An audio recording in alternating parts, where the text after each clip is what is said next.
This is a Samsung RS21 Fridge evaporator heater, the one that's caused quite a bit of bother.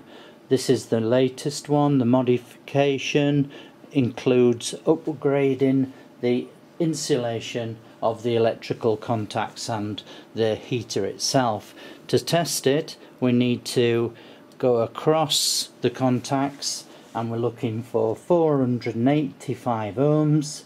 We have 481 on our meter, so that element's a pass.